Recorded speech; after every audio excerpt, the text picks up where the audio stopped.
Bonjour à toutes et à tous et bienvenue dans cette vidéo d'une nouvelle série basée sur la programmation.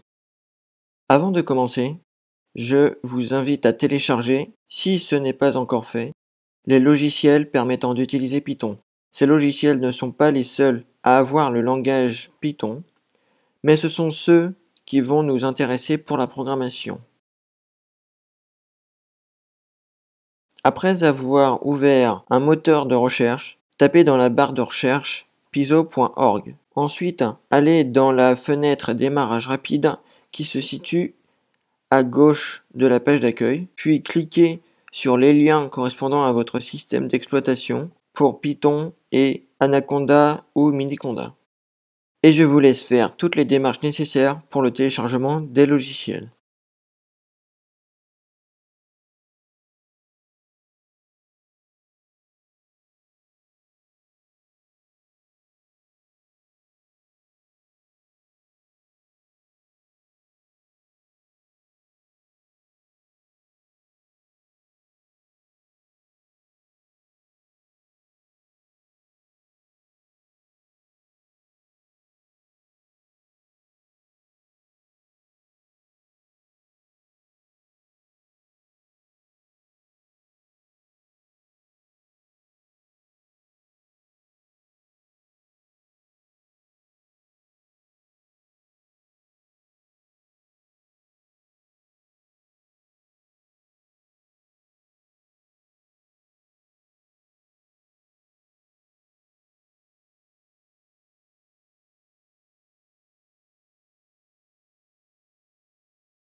Syntaxe.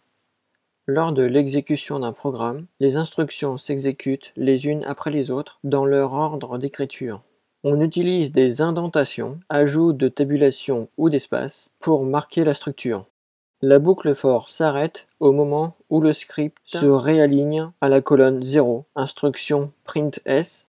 De la même manière, la condition if, imbriquée dans la boucle for, est également la cause d'une indentation. Le dièse sert à démarrer un commentaire seulement pour une seule ligne.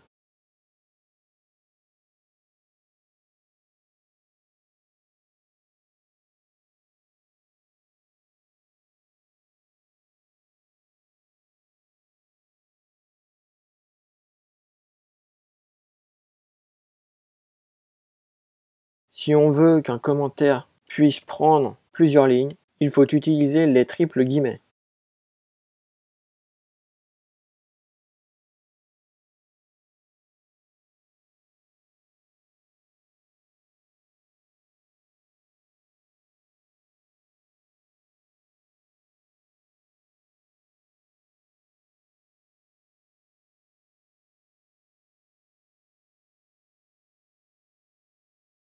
Une virgule sert à séparer des données qui se suivent. Liste, dictionnaire, paramètres de fonction, etc.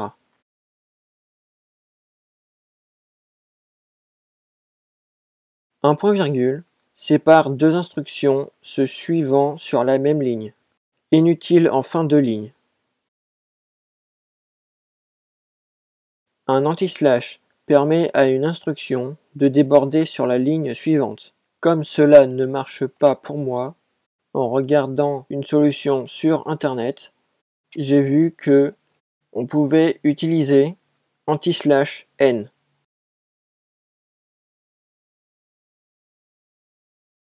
Ce signe n'est pas nécessaire si une parenthèse, un crochet ou une accolade n'est refermé qu'à une ligne suivante.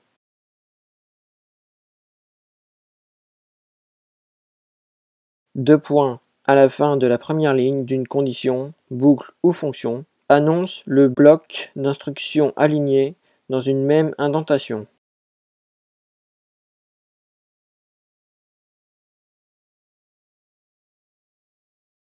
Égal est une attribution. A égale B signifie que A prend la valeur de B. Boucle for.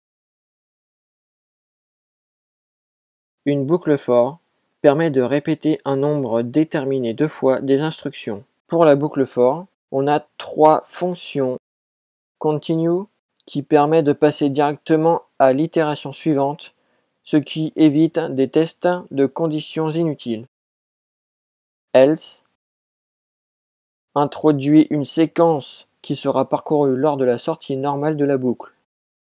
Et break quitte immédiatement la boucle en évitant else. Bien sûr, ces 3 fonctions sont facultatives.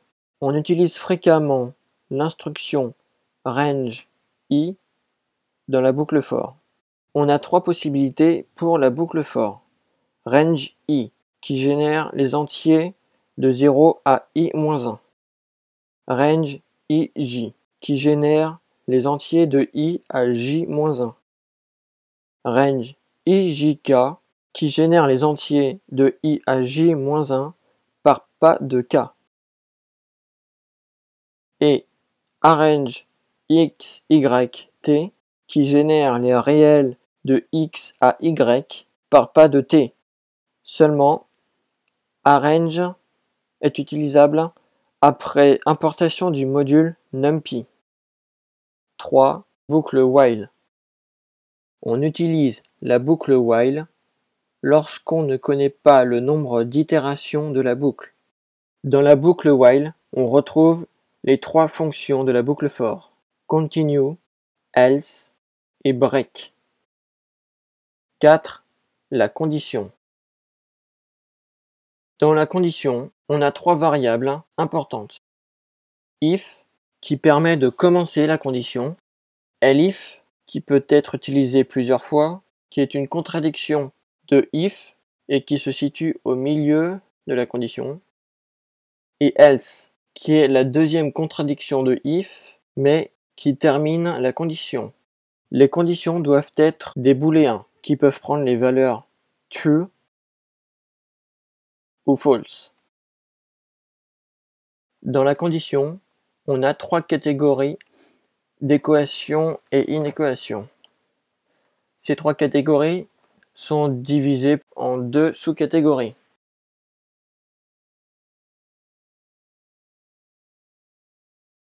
Saisie et affichage. On a 2 variables pour la saisie et l'affichage. La variable input, qui permet la saisie d'une chaîne de caractères, qui permet aussi la saisie d'objets, entiers, nombres réels ou listes, à condition de spécifier le type d'objet.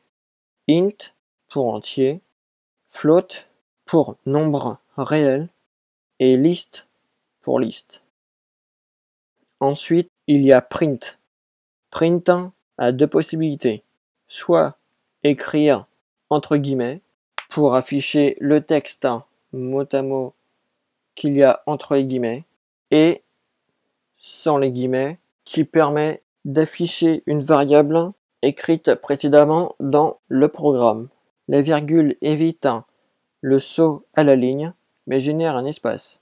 Pour supprimer cet espace, il faut print entre guillemets texte plus str pour string entre parenthèses nombre. Voilà, cette vidéo est terminée.